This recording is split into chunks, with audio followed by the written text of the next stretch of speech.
नमस्कार, दिन भर की बड़ी खबरों में आपका स्वागत है। मैं हूं आराधना। आज इस बुलेटिन में बात होगी एआई समिट पर घिरी मोदी सरकार की।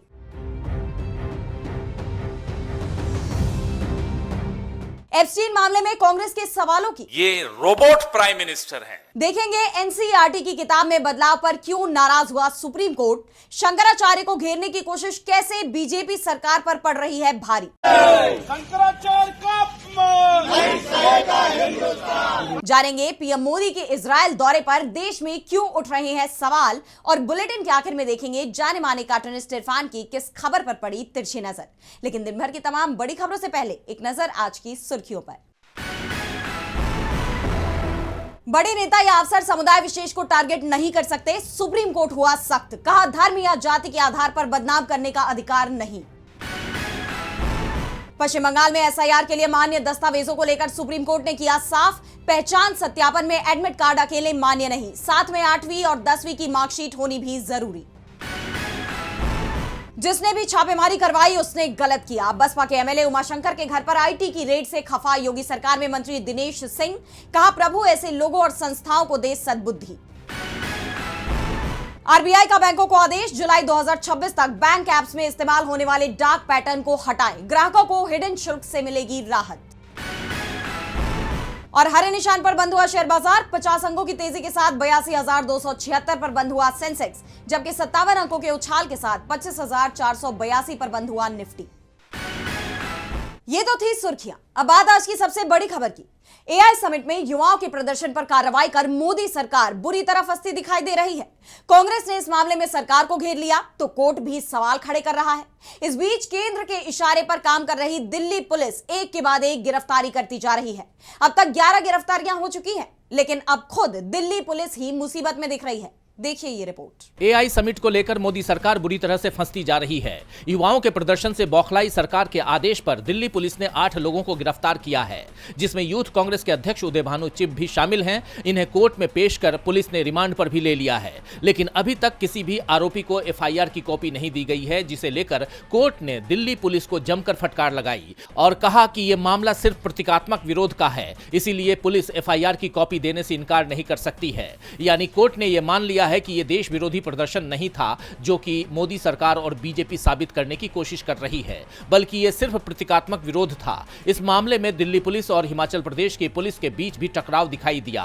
दरअसल दिल्ली पुलिस ने हिमाचल प्रदेश के शिमला के रोहरू से युवक कांग्रेस के 3 नेताओं को हिरासत में लिया, लेकिन सोलन पुलिस ने धर्मपुर के पास दिल्ली पुलिस को रोक लिया और दिल्ली पुलिस के 20 जवानों को हिरासत में भी ले लिया गया। बाद में दिल्ली पुलिस की हिरासत में लिए गए तीनों युवकों को शिमला के सीजेएम कोर्ट में पेश किया गया। दिल्ली पुलिस की कार्रवाई पर राज्य के सीएम सुखविंदर सिंह सुक्खू ने तीखी प्रतिक्रिया दी है। उन्होंने कहा, दिल्ली पुलिस की कार्रवाई संवैधानिक प्रक्रिया के खिलाफ है। दिल्ली में हिमाचल प्रदेश के कमिश्नर को सूचना दी जानी चाहिए थी। यूथ कांग्रेस के अध्यक्ष उदय भान की गिरफ्तारी भी पूरी तरह से गलत है। इस तरह के मामले में चेतावनी देकर छोड़ दिया जाता था। वैसे इस मामले की जांच प्रक्रिया पर भी सवाल खड़े हो रहे हैं। दिल्ली पुलिस ने गिरफ्तार युवकों को रिमांड मांगते समय कोर्ट में दलील दी थी कि हमें यह पता करना है कि पीएम इज कॉम्प्रोमाइज्ड वाली टी शर्ट कहां पर प्रिंट हुई थी। इसे लेकर महिला कांग्रेस की राष्ट्रीय अध्यक्ष अलका लांबा ने एक वीडियो जारी कर पोस्ट किया। शाह की पुलिस आईवाईसी के हमारे साथियों से थाने में पूछ रही है कि द पीएम इज कॉम्प्रोमाइज्ड लिखी टी शर्ट कहां से आई, किसने लिखा, किस किस ने टी शर्ट पहनी, इसका मास्टरमाइंड कौन था।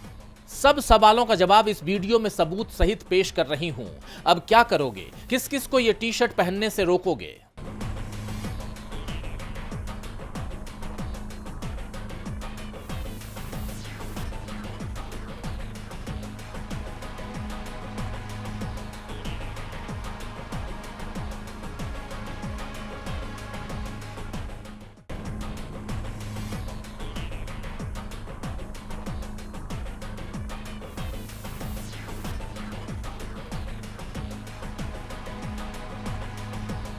कांग्रेस नेता सचिन पायलट ने भी सवाल उठाते हुए कहा है कि क्या किसानों के हक की आवाज उठाना गुनाह है। युवाओं ने अमेरिकी डील में किसानों के हितों की अनदेखी और बेरोजगारी का सवाल उठाया था, जिससे मुश्किल में फंसी बीजेपी अब विपक्ष की आवाज दबा रही है। जबकि छत्तीसगढ़ के पूर्व सीएम भूपेश बघेल ने कहा कि हमारे प्रधानमंत्री युवाओं से डर गए हैं। 10-12 युवक गए थे और बस शर्टलेस हुए थे। उसमें हमारे युवा कांग्रेस के राष्ट्रीय अध्यक्ष की गिरफ्तारी हुई है। तो कांग्रेस के पलटवार के बाद मोदी सरकार अब मुश्किल में घिरती दिख रही है। कोर्ट से उसे अलग फटकार मिल रही है। दिल्ली पुलिस के साथ ही झटका कांग्रेस को भी लगा है। कोर्ट ने इस मामले में गिरफ्तार कांग्रेस के 5 नेताओं की पुलिस रिमांड 4 दिन और बढ़ा दी है। वहीं शिमला पुलिस ने भी 3 गिरफ्तार नेताओं को दिल्ली पुलिस को सौंप दिया है। लेकिन सवाल यह भी उठ रहे हैं कि देश की इज्जत दांव पर लगाने वाले उन लोगों पर कब कार्रवाई होगी जो सत्ता के करीबी है। एप्स्टीन फाइल में जिन लोगों के नाम सामने आए, दुनिया भर में उन पर कार्रवाई हो रही है, लेकिन भारत में कब कार्रवाई होगी, इसे लेकर कांग्रेस ने मोदी सरकार से तीखे सवाल किए हैं। देखिए ये रिपोर्ट। एप्स्टीन फाइल्स को लेकर विपक्ष ने मोदी सरकार को चौतरफा घेर लिया है। आए दिन इस मामले में नए खुलासे हो रहे हैं और अब कांग्रेस ने पूरी क्रोनोलॉजी बताई है कि कैसे एप्स्टीन के साथ मोदी सरकार ने डील की।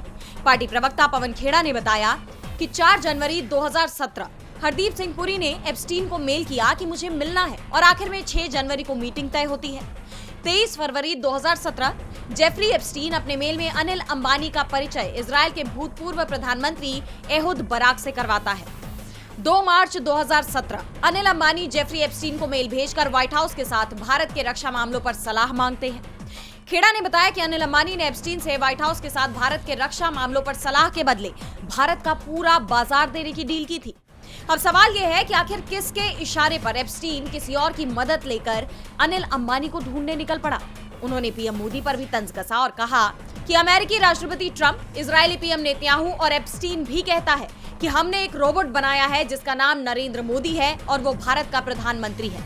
उन्होंने आगे बताया कि 15 से 18 मई 2017 को फलस्तीन के राष्ट्राध्यक्ष महमूद अब्बास भारत आए थे। ये बात America, Epstein, Netanyahu, Ehud Barak को पसंद नहीं आई और उन्होंने अपनी नाराजगी हरदीप पुरी से जाहिर की, जिसके बाद 25 से 26 जून 2017 को नरेंद्र मोदी अमेरिका गए और फिर 4 से 6 जुलाई 2017 को इजराइल गए। कि मेरी सलाह ली भारत के प्रधानमंत्री मोदी ने और इजराइल में नाचे गाए, अमेरिकन राष्ट्रपति को खुश किया और वो कारगर साबित हुआ। It worked. पवन खेड़ा ने कहा कि यह बहुत डराने वाली बात है कि हमारे देश की सरकार किन लोगों के हाथ में खेल रही है। ऐसे में भारत को आज सबसे बड़ा खतरा उनसे है जो खुद सरकार में बैठे हैं। उन्होंने आगे इजराइल और भारत के बीच हुए समझौतों की सूची भी गिनाई, जिसमें missile system agreement, Pegasus, Adani Elbit systems का ड्रोन बनाने के लिए एक जॉइंट वेंचर, हाइफा पोर्ट समेत तमाम डील शामिल थी। खेड़ा ने कहा कि ये सब देखकर यही समझ आता है कि जब रोबोट प्रधानमंत्री का कंट्रोल ही गलत हाथों में होगा तो सही काम कैसे होगा, सही विदेश नीति कैसे तय होगी। कांग्रेस के इन खुलासों ने मोदी सरकार को कटघरे में खड़ा कर दिया है।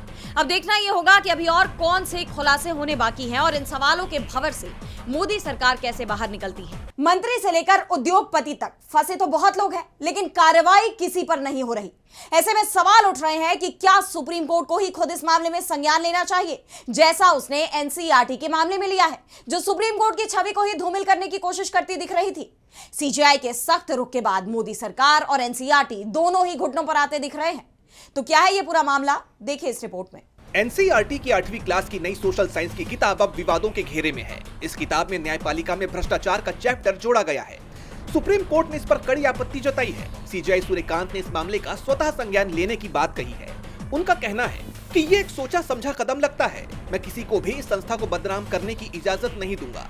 मुझे पता है कि इससे कैसे निपटना है। कानून अपना काम करेगा। न केवल सुप्रीम कोर्ट बल्कि देश भर के हाई कोर्ट के जजेस इस कंटेंट से परेशान और आहत हैं। सीजेआई के साथ बेंच में जस्टिस जॉय मल्ल्या बागची और जस्टिस विपुल एम पंचोली भी शामिल थे। जस्टिस बागची ने यहाँ तक कह दिया कि ये किताब संविधान के मूल ढांचे के खिलाफ नजर आती है। दरअसल सुप्रीम कोर्ट में सीनियर वकील कपिल सिब्बल और अभिषेक मनु सिंघवी ने ये मामला उठाया था। कपिल सिब्बल ने चिंता जताते हुए कहा, एनसीईआरटी क्लास 8 के स्टूडेंट्स को जुडिशियल करप्शन के बारे में पढ़ा रहा है। ये बहुत चिंता की बात है। हम यहाँ बार के लिए आए हैं। अगर 8वीं का बच्चा स्कूल से ये पढ़कर घर जाएगा कि जज भ्रष्ट होते हैं, तो वो कल कोर्ट में न्याय की उम्मीद लेकर कैसे खड़ा होगा। एनसीईआरटी की नई किताब में न्यायपालिका की चुनौतियों नाम का एक सेक्शन है। इसमें पेंडिंग केसेस और जजों की कमी के साथ साथ भ्रष्टाचार का भी जिक्र किया गया है। किताब में जजों की आचार संहिता और उनके अदालती व्यवहार पर भी टिप्पणी की गई है। सुप्रीम कोर्ट की नाराजगी और तीखी टिप्पणी के बाद अब सरकार बैकफुट पर नजर आ रही है। मिली जानकारी के मुताबिक सरकार अब इस मामले को लेकर गंभीर है। शिक्षा मंत्रालय अब उन अधिकारियों पर कार्रवाई करने की तैयारी में है जो इस कंटेंट के लिए जिम्मेदार हैं। ये तय किया जा रहा है कि 8वीं कक्षा की किताब से न्यायपालिका के बारे में लिखा गया विवादित हिस्सा तुरंत हटाया जाए। फिलहाल ये किताब वेबसाइट से तो हटा ली गई है। अब इसे आधिकारिक तौर पर किताब से हटाया जाता है या नहीं, ये तो देखना होगा। एनसीईआरटी मामले में सरकार बैकफुट पर दिख रही है। वहीं शंकराचार्य को लेकर भी बीजेपी की सरकार बुरी तरह घिर गई है। विपक्ष अब शंकराचार्य के समर्थन में खुलकर सामने आ गया है। उत्तर प्रदेश में जगह जगह प्रदर्शन हुए हैं और यही वजह है कि इस मामले में अब तक यूपी पुलिस शंकराचार्य पर एक्शन लेने की हिम्मत नहीं जुटा पा रही है। तो क्या है ये पूरी खबर, जानने के लिए देखिए ये रिपोर्ट। शंकराचार्य पर शारीरिक शोषण के मामले को लेकर विपक्ष का गुस्सा फूट पड़ा है। शंकराचार्य अविमुक्तेश्वरानंद खुद तो इसे अपने खिलाफ साजिश बता ही रहे हैं और साथ ही विपक्ष भी उनके साथ आ गया। कांग्रेस ने शंकराचार्य पर लगे आरोपों को सनातन धर्म का अपमान करार दिया है। पूरा उत्तर प्रदेश विपक्ष के सरकार विरोधी नारों से गूंज रहा है। प्रदर्शन के दौरान विपक्षी नेताओं ने शंकराचार्य का अपमान नहीं सहेगा हिंदुस्तान और जो सरकार निकम्मी है वो सरकार बदलनी है जैसे नारे जमकर लगाए। शंकराचार्य का अपमान नहीं सहेगा हिंदुस्तान। शंकराचार्य का अपमान नहीं सहेगा हिंदुस्तान। जो सरकार निकम्मी है वो सरकार बदलनी है। साधु संत का अपमान नहीं सहेगा हिंदुस्तान। साधु संत का अपमान नहीं सहेगा हिंदुस्तान। शंकराचार्य का अपमान नहीं सहेगा हिंदुस्तान। शंकराचार्य का अपमान नहीं सहेगा हिंदुस्तान। यही नहीं, विपक्ष ने इस मामले में सीधे प्रधानमंत्री के दखल की मांग उठाई है। बता दें कि कांग्रेस कार्यकर्ताओं ने जनपदों में धरना प्रदर्शन कर जिलाधिकारियों के माध्यम से राष्ट्रपति और प्रधानमंत्री को संबोधित ज्ञापन सौंपे। अमावस्या के पुण्य अवसर पर पुलिस द्वारा उन्हें व उनके शिष्यों को स्नान करने से रोका गया। उनके साथ आए बटुकों की चोटी खींचकर उन्हें अपमानित करते हुए थाने में ले जाकर प्रताड़ित करने का कार्य किया गया। वहीं अब शंकराचार्य, उनके शिष्य स्वामी मुक्तानंद ब्रह्मचारी सहित कई अज्ञात लोगों के खिलाफ यौन शोषण के आरोप में एफआईआर दर्ज कराई गई है। भारतीय शंकराचार्य पर लगे आरोपों के खिलाफ विपक्ष ने सरकार पर हल्ला बोल दिया है। इसी कड़ी में कांग्रेस के यूपी प्रदेश अध्यक्ष अजय राय ने 24 फरवरी को शंकराचार्य का आशीर्वाद लिया और इस पूरे घटनाक्रम को सनातन धर्म के सर्वोच्च पदों को अपमानित करने की साजिश करार दिया। उन्हीं के नेतृत्व में पूरे प्रदेश में प्रदर्शन हुआ। कांग्रेसियों ने इस मामले की निष्पक्ष जांच की अपेक्षा की और शंकराचार्य के खिलाफ कार्रवाई को गलत ठहराया। एक तरफ जहां कांग्रेस ने विरोध कर इस मामले में अपनी नाराजगी जाहिर की, तो वहीं सपा प्रमुख अखिलेश यादव ने सरकार पर जमकर निशाना साधा और कहा कि शंकराचार्य का अपमान नहीं सहा जाएगा, बीजेपी को महापाप लगेगा। सरकार उन्हें अपमानित करने में लगी हुई है। ये सरकार का लोकतांत्रिक व्यवहार नहीं हो सकता। उसका विरोध आम लोग कर रहे हैं। शंकराचार्य का अपमान कोई भी स्वीकार नहीं कर सकता। जैसा कि आप जानते हैं कि शंकराचार्य पर आशुतोष ब्रह्मचारी ने शारीरिक शोषण के आरोप लगाए हैं, जिसके बाद उनके खिलाफ एफआईआर दर्ज हुई और कार्रवाई शुरू की जा चुकी है। हालांकि इस बीच शंकराचार्य ने इलाहाबाद हाईकोर्ट में अग्रिम जमानत याचिका दाखिल कर दी, जो स्वीकार भी की जा चुकी है और अब इस मामले में कोर्ट में सुनवाई होनी है, जिस पर सबकी निगाहें टिकी हुई है। शंकराचार्य पर एफआईआर दर्ज कर बीजेपी सरकार ने अपने लिए ही मुसीबत खड़ी कर ली है। वहीं पहले से ही मुसीबत में घिरे पीएम मोदी अपनी और देश की मुसीबत को और बढ़ाते दिखाई दे रहे हैं। दरअसल इस वक्त वो इजराइल के दौरे पर है। ये दौरा इसलिए सवालों में है क्योंकि फलस्तीन मामले में पहले से ही बिन्यामिन नेतन्याहू दुनिया के निशाने पर हैं और अब ईरान पर भी वो हमले की तैयारी कर रहे हैं। ऐसे में सवाल ये उठ रहे हैं कि क्या भारत ने अपनी विदेश नीति पूरी तरह बदल दी है? क्या वो अमेरिका के दबाव में नीति बना रहा है? प्रधानमंत्री नरेंद्र मोदी का इजराइल दौरा विवादों से घिर गया है। पिछले 10 सालों में ये उनका दूसरा इजराइल दौरा है। तेल अवीव के बेन गुरियन इंटरनेशनल एयरपोर्ट पर इजराइल के प्रधानमंत्री बेन्यामिन नेतन्याहू और उनकी पत्नी सारा ने प्रधानमंत्री मोदी का स्वागत किया। इजराइल सरकार ने बताया कि दोनों प्रधानमंत्री इजराइल और भारत के बीच आर्थिक सुरक्षा और डिप्लोमेटिक क्षेत्रों में कई समझौतों पर साइन करेंगे। इस दौरे पर प्रधानमंत्री मोदी इजराइल की संसद नेसेट को भी संबोधित करेंगे। एक तरफ मोदी के इस दौरे को बेहद अहम बताया जा रहा है क्योंकि ये ऐसे वक्त में हो रहा है जब ईरान के साथ अमेरिका और इजराइल जंग के मुहाने पर खड़े हैं। गजा और वेस्ट बैंक को लेकर अंतर्राष्ट्रीय स्तर पर इजराइल का विरोध हो रहा है। इसके खिलाफ एक्शन की मांग उठ रही है। ऐसे में प्रधानमंत्री का ये दौरा भारत की विदेश नीति पर सवाल खड़े करता है कि क्या भारत ने अपने करीबी रहे ईरान का साथ छोड़ दिया है? क्या फलस्तीन मुद्दे पर उसने इजराइल के रुख को सही ठहराया है? सियासी गलियारों में भी इन सवालों की गूंज सुनाई दे रही है। इस पर कांग्रेस का कहना है कि ऐसे वक्त में जब पूरी दुनिया इजरायली पीएम नेतन्याहू की निंदा कर रही है, पीएम मोदी का अपने प्यारे दोस्त से मिलना नैतिक कायरता दिखाता है। वहीं कांग्रेस की महासचिव प्रियंका गांधी ने गजा के लिए आवाज उठाते हुए कहा, मुझे उम्मीद है कि अपने इजराइल दौरे के दौरान प्रधानमंत्री मोदी पार्लियामेंट को एड्रेस करेंगे और गजा में हजारों बेगुनाह पुरुषों, महिलाओं और बच्चों के लिए इंसाफ की मांग करेंगे। भारत एक आजाद देश के तौर पर अपने पूरे इतिहास में सच के साथ खड़ा रहा है। हमें दुनिया को सच, शांति और इंसाफ की रोशनी दिखाते रहना चाहिए। इसके अलावा एक और मुद्दा जो मोदी के दौरे पर सवाल खड़े कर रहा है वो है इजराइल की हेक्सागन ऑफ अलायंसेस बनाने की घोषणा।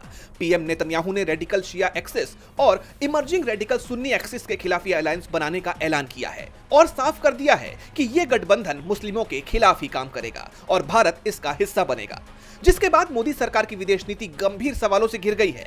अब देखना यह होगा कि क्या वाकई मोदी सरकार इजराइल को लेकर भारत की ऐतिहासिक नीतियों में बदलाव करेगी। पीएम मोदी का इजराइल दौरा सवालों में घिरता जा रहा है, वहीं केंद्र की जांच एजेंसी ईडी भी सवालों में घिरती दिख रही है। झारखंड के सीएम हेमंत सोरेन के खिलाफ मामला दर्ज करना ईडी को भारी पड़ गया है। इस मामले में सुप्रीम कोर्ट ने ईडी को जमकर सुनाई है। सीएम सोरेन के पक्ष में बड़ा फैसला भी सुना दिया है। तो क्या है ये पूरी खबर, देखिए इस रिपोर्ट में। सुप्रीम कोर्ट में ईडी की कार्रवाई पर गंभीर सवाल खड़े हो गए हैं। कोर्ट ने मनी लॉन्ड्रिंग मामले में निचली अदालत में चल रही सुनवाई पर रोक लगा दी और साथ ही केंद्रीय एजेंसी को नोटिस जारी कर दिया। सीजेआई सूर्यकांत ने ईडी को नसीहत भी दी। उन्होंने तंज कसते हुए कहा कि कल हम अखबार में पढ़ रहे थे कि ईडी ने बहुत सारे केस दर्ज किए हैं, उन पर ध्यान दीजिए और अपनी एनर्जी बड़े मामलों पर लगाइए, जिससे आपको सकारात्मक नतीजे मिलेंगे। जिसके बाद ईडी की कार्रवाई सवालों से घिर गई है। दरअसल कोर्ट झारखंड के मुख्यमंत्री हेमंत सोरेन की उस याचिका पर सुनवाई कर रहा था जिसमें उन्होंने जमीन घोटाले में उनके खिलाफ दर्ज केस को रद्द करने की मांग की थी। ये वही मामला है जिसके तहत ईडी ने उन्हें गिरफ्तार कर लिया था। हेमंत सोरेन को 149 दिन तक जेल में रहना पड़ा था। उन पर पद का दुरुपयोग कर जमीन कब्जाने के आरोप लगे हैं। ईडी ने हेमंत सोरेन के खिलाफ मामले में समन जारी होने के बावजूद पेश न होने पर शिकायत दर्ज की थी, जिसके बाद एमपीएमएलए कोर्ट ने सोरेन के खिलाफ संज्ञान लिया था, जिसके खिलाफ हेमंत सोरेन ने हाईकोर्ट का रुख किया, लेकिन कोर्ट ने सुनवाई से इनकार कर दिया। और अब सुप्रीम कोर्ट में सुनवाई के दौरान ईडी के वकील ने बताया कि हेमंत सोरेन को 7 बार समन भेजा गया, लेकिन वो पेश नहीं हुए। इस पर झारखंड सीएम के वकील मुकुल रोहतगी ने कहा कि हेमंत सोरेन 3 बार पेश हुए, लेकिन उन्हें गिरफ्तार कर लिया गया। मामले में सुनवाई के बाद कोर्ट ने एमपीएमएलए कोर्ट की कार्रवाई पर रोक लगा दी है, जिसे सोरेन के लिए बड़ी राहत के तौर पर देखा जा रहा है। लेकिन इसके बाद केंद्रीय एजेंसी की कार्रवाई सवालों से घिर गई है। पहले ही उस पर सत्ता पक्ष के इशारे पर काम करने के आरोप लग रहे थे और अब कोर्ट के रुख से भी केंद्रीय एजेंसी की निष्पक्षता पर सवाल गहराते जा रहे हैं। वैसे ईडी को कोई पहली बार सुप्रीम कोर्ट की फटकार नहीं लगी, उसे बार बार कोर्ट फटकार रहा है, लेकिन ईडी का रवैया बदलता नहीं दिख रहा। लेकिन महाराष्ट्र की सियासत में जरूर बड़ा बदलाव आता दिख रहा है। राज्य की डिप्टी सीएम सुनेत्रा पवार के हाथ में अब एनसीपी की कमान भी आने वाली है। वहीं अजित पवार के साथ हुए हादसे को लेकर भी नए सवाल खड़े हो गए हैं। महाराष्ट्र की सियासत का पहिया एक बार फिर घूमने लगा है। अजित पवार के निधन के बाद खाली हुई बारामती विधानसभा सीट पर अब उनकी पत्नी सुनेत्रा पवार मोर्चा संभालेंगी। अजित पवार गुट की कोर कमेटी ने फैसला किया है कि सुनेत्रा पवार ही आगामी उपचुनाव में पार्टी की उम्मीदवार होंगी। इसके साथ ही प्रफुल्ल पटेल ने ऐलान किया है कि 26 फरवरी को सुनेत्रा पवार को एनसीपी के अध्यक्ष के रूप में चुना जाएगा। दूसरी तरफ चुनाव आयोग ने भी बारामती उपचुनाव के लिए अपनी तैयारियां तेज कर दी हैं। एक तरफ चुनाव की तैयारियां हैं तो दूसरी तरफ अजित पवार के प्लेन क्रैश को लेकर विवाद बढ़ता ही जा रहा है। 28 जनवरी को हुए प्लेन क्रैश मामले में शरद पवार गुट के विधायक रोहित पवार ने मोर्चा खोल दिया है। बुधवार को रोहित पवार और MLC Amol Mitkari marine drive police station पहुंचे। केस दर्ज कराने की मांग को लेकर दोनों नेता पुलिस अधिकारी से तीखी बहस करते हुए दिखाई दिए।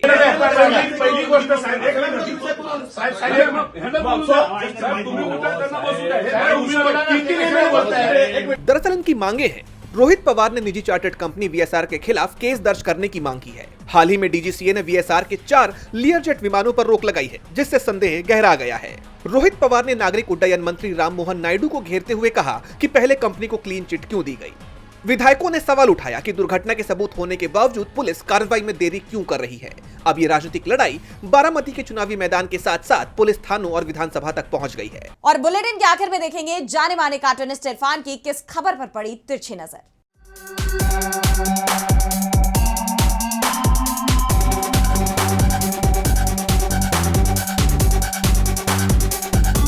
एनसीईआरटी की सोशल साइंस की कक्षा 8 की किताब के एक चैप्टर न्यायपालिका में भ्रष्टाचार को लेकर के सीजीआई ने काफी नाराजगी जाहिर की है। उन्होंने कहा है कि किसी को भी नहीं बख्शा जाएगा, लेकिन किसको नहीं बख्शा जाएगा? एनसीईआरटी को या फिर उनको जो भ्रष्टाचार करते हैं।